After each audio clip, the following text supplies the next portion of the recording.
Oke, Assalamualaikum warahmatullahi wabarakatuh. Perkenalkan, nama saya Haya Zatna dengan 2132011041. Di sini, saya akan mempresentasikan dan menyelesaikan hasil kajian saya untuk memenuhi nilai ujian akhir semester mata kuliah ADR atau Alternative Dispute Resolution. Jadi, untuk kali ini saya akan menjelaskan mengenai keunggulan APS atau alternatif penyelesaian sengketa di bidang penyelesaian sengketa dibandingkan dengan litigasi atau penyelesaian dalam lingkup pengadilan.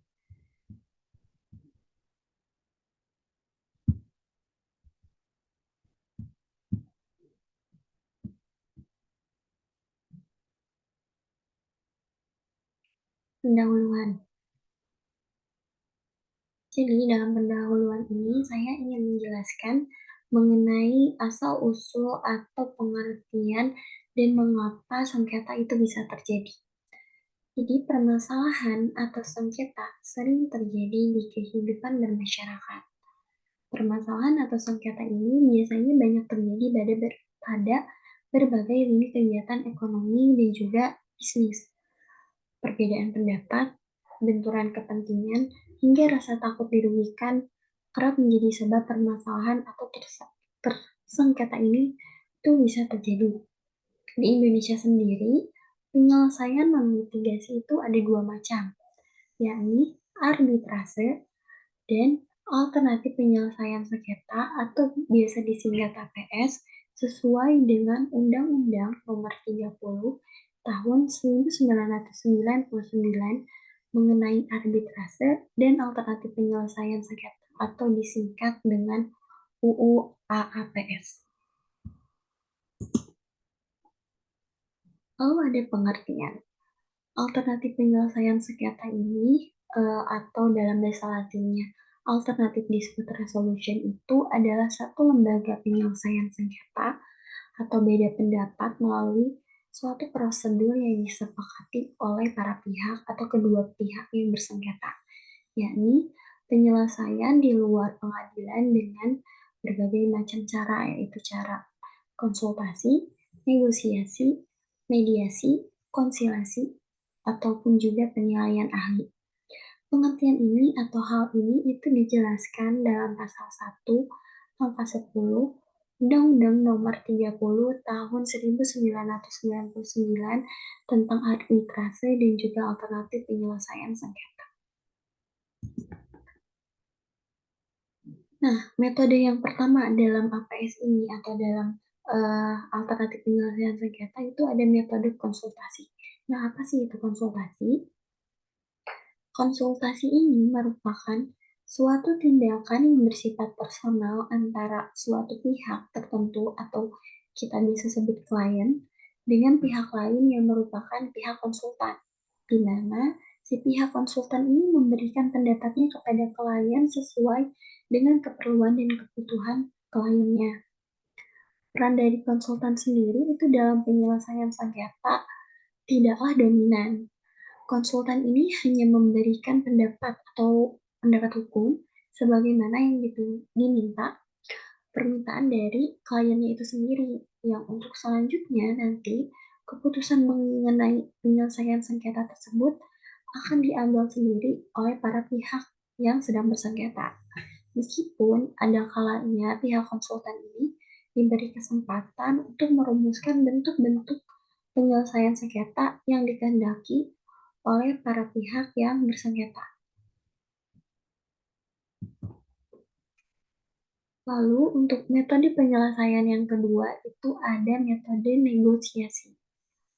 Negosiasi ini dalam alternatif penyelesaian sengketa itu adalah suatu upaya penyelesaian sengketa para pihak tanpa melalui proses pengadilan dengan tujuan mencapai kesepakatan bersama atas dasar kerjasama yang lebih harmonis dan juga lebih kreatif.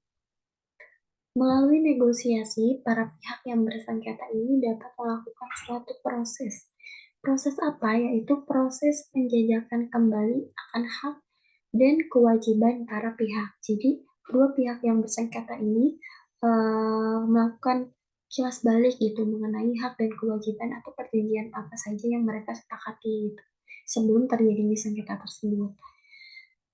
Yang bersengketa ini dengan suatu situasi yang sama-sama menguntungkan antara kedua belah pihak dengan melepaskan atau melonggarkan atau memberikan kelonggaran atas hak-hak tertentu berdasarkan pada asas timbal balik. Asas timbal balik ini adalah asas di mana kedua belah pihak itu saling menguntungkan dan saling memberikan pendapat gitu. Lalu metode yang kedua itu ada metode mediasi dalam alternatif penyelesaian sengketa ini. Nah, metode mediasi ini merupakan satu cara penyelesaian sengketa melalui proses perundingan untuk memperoleh kesepakatan para pihak dengan dibantu oleh mediator. Nah, mediasi ini adalah intervensi terhadap suatu sengketa yang sedang terjadi oleh pihak ketiga atau pihak ketiga ini disebutnya mediator. Mediator itu adalah seseorang atau ahli yang melakukan mediasi yang dapat diterima oleh kedua belah pihak, tidak berpihak dan tidak netral, tidak berpihak dan netral, serta membantu para pihak yang berselisih mencapai kesepakatan secara sukarela terhadap permasalahan yang sedang terjadi atau permasalahan yang sedang disengketakan. Lalu metode yang selanjutnya itu ada metode konsiliasi. Nah, metode konsiliasi dalam alternatif penyelesaian sengketa ini merupakan penengah. Penengah akan bertindak menjadi, jadi penengah itu adalah seseorang yang akan bertindak menjadi konsilator dengan kesepakatan para pihak dengan mengusahakan solusi yang dapat diterima dalam penyelesaian sengketa yang sedang terjadi. Penyelesaian melalui konsiliasi ini dilakukan melalui seseorang atau beberapa orang atau badan atau bisa disebutnya itu adalah komisi konsiliasi sebagai penengah yang disebut dengan konsiliator dengan mempertemukan atau memberi fasilitas atau memberikan fasilitas kepada pihak-pihak yang sedang berselisih atau bersengketa untuk menyelesaikan perselisihannya secara damai. Lalu, konsiliator ini ikut serta secara aktif memberikan solusi terhadap masalah yang sedang diperselisihkan atau masalah yang sedang disengketakan oleh kedua belah pihak yang sedang bersengketa tersebut. Lalu, metode yang terakhir dalam yang bisa dilakukan dalam alternatif penyelesaian sengketa ini itu ada penilaian ahli. Nah, penilaian ahli ini itu lebih merajuk kepada sebuah pendapat atau pendapat para ahli untuk suatu hal yang bersifat teknis dan sesuai dengan bidang keahliannya. Penilaian ahli ini dalam alternatif penyelesaian sengketa itu merupakan bentuk pendapat ahli yang dapat dipahami dan diterima oleh pihak yang sedang bersengketa. Dalam Undang-Undang Nomor 8 Tahun 1981 ini tentang ketentuan umum hukum pertangguhan, itu penilaian ahli itu disebutkan bahwa sebagai atau berperan sebagai saksi ahli yang memiliki keterampilan dalam suatu bidang untuk menemukan solusi pada pokok persengketaan. Jadi dalam penilaian ahli ini, saksi ahli ini dimintai untuk ilmunya untuk memberikan solusi dan juga pendapat terhadap suatu sengketa yang sedang dilalui oleh kedua belah pihak atau oleh pihak-pihak yang sedang bersengketa. Hal yang selanjutnya itu ada keunggulan APS atau alternatif penyelesaian sengketa dibandingkan dengan litigasi atau penyelesaian sengketa dalam bentuk pengadilan. Nah, dalam praktiknya itu alternatif penyelesaian sengketa ini memiliki keunggulan-keunggulan tersendiri yang bisa dimiliki atau dirasakan oleh para kedua belah pihak yang sedang bersengketa. Yaitu yang pertama itu ada Keunggulannya yang pertama itu ada sifat kesukarelaan dalam proses, karena tidak adanya unsur paksaan. Jadi, eee, maksudnya di sini adalah kedua belah pihak ini sukarela untuk menyelesaikan, sengketanya tersebut tanpa ada unsur paksaan, yaitu unsur paksaan dari pengadilan atau yang berlembaga hukum. Jadi, dalam proses penyelesaian sengketa tersebut ada, eee, kesukarelaan hati untuk menyelesaikan masalah tersebut tanpa adanya paksaan dan juga tekanan yang didapatkan dari pihak lain. Lalu yang kedua itu ada prosedur yang cepat. Nah, alternatif penyelesaian sengketa ini cenderung adalah sebuah pertemuan dan perundingan yang di mana mereka itu yang mempunyai sengketa itu memilih untuk menyelesaikan dengan cara yang lebih mudah gitu. Dibandingkan dengan litigasi atau dalam pengadilan, prosedurnya itu sangat panjang dan juga melalui proses yang tidak cepat dan membutuhkan waktu yang lama. Makanya bisa disebutkan bahwa keunggulan alternatif penyelesaian sengketa ini adalah prosedur yang dilakukan untuk menyelesaikan masalah itu cenderung cepat. Lalu keputusannya itu bersifat non-judicial atau tidak bersifat hukum. Maksudnya adalah keputusan yang diambil itu berdasarkan dari perundingan kedua belah pihak atau kesepakatan bersama yang diputuskan oleh kedua belah pihak mengenai permasalahan yang sedang mereka alami. Gitu. Jadi keputusannya itu adalah mutlak dari kesepakatan antara pihak-pihak yang sedang bersengketa. Lalu keunggulan yang keempat itu ada prosedur dilakukan dengan rahasia.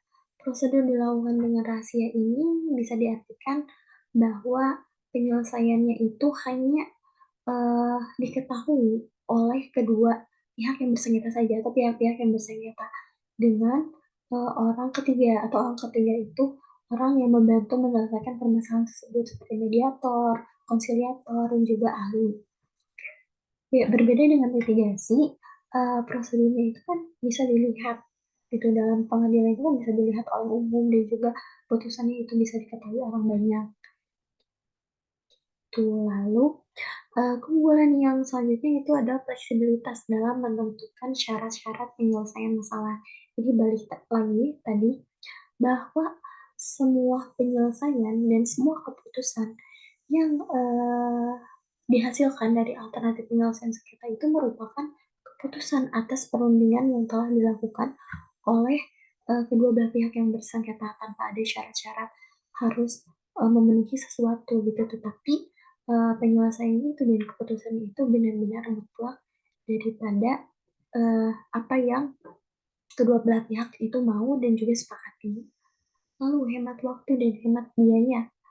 Nah, hemat waktu dan hemat biaya ini sangat menguntungkan ya dalam proses alternatif penyelesaian sengketa itu tersebut dibandingkan dengan metode litigasi. Dikarenakan dalam metode litigasi atau metode pengadilan ini melalui penyelesaian melalui pengadilan itu kita itu harus mengeluarkan banyak biaya, mengeluarkan tenaga dan juga mengeluarkan waktu. Mengingat proses penyelesaian dalam pengadilan itu tidak gampang dan eh, melalui proses yang sangat panjang.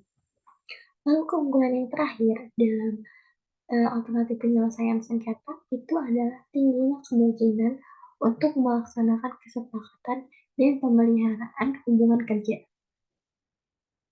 Jadi disebutkan bahwa ketika nanti eh, permasalahan itu sudah selesai dan kedua belah pihak itu sudah menyepakati apa yang menjadi solusi dalam sengketa mereka, kemungkinan untuk melaksanakan kesepakatan dan hubungan kerja yang lebih baik di masa yang akan datang itu lebih besar dibandingkan dengan metode pengadilan atau litigasi tersebut. Nah, jadi kesimpulannya adalah alternatif penyelesaian sengketa ini merupakan satu cara penyelesaian di luar pengadilan atau non-litigasi yang bisa dilakukan dengan berbagai metode serta memiliki keunggulan dibanding litigasi atau penyelesaian di pengadilan. Metodenya itu disebutkan tadi ada mediasi, konsolidasi, penilaian ahli, dan juga negosiasi. Seperti dan keuntungannya itu ada seperti kerahasiaan yang terjaga, hemat biaya dan waktu, prosedur yang cepat, dan juga lainnya. Sebetulnya, baik litigasi maupun non-litigasi, itu setiap metode juga memiliki kekurangan serta kelebihan. Hal tersebut itu dapat disesuaikan oleh para pihak dapat memilih lembaga penyelesaian sengketa yang paling efektif dalam menyelesaikan sengketa dan menguntungkan bagi para pihak. Jadi itu kembali kepada keputusan kedua belah pihak, bagaimana keputusan mereka akhirnya untuk memilih antara penyelesaian melalui litigasi ataupun non litigasi. Mungkin sekian yang bisa saya sampaikan. Semoga yang saya sampaikan ini bisa memberi manfaat untuk yang mendengarkan dan juga menambah ilmu bagi saya. Eh, dan semoga apa yang saya sampaikan ini bisa bermanfaat untuk banyak orang. Terima kasih. Wassalamualaikum warahmatullahi wabarakatuh.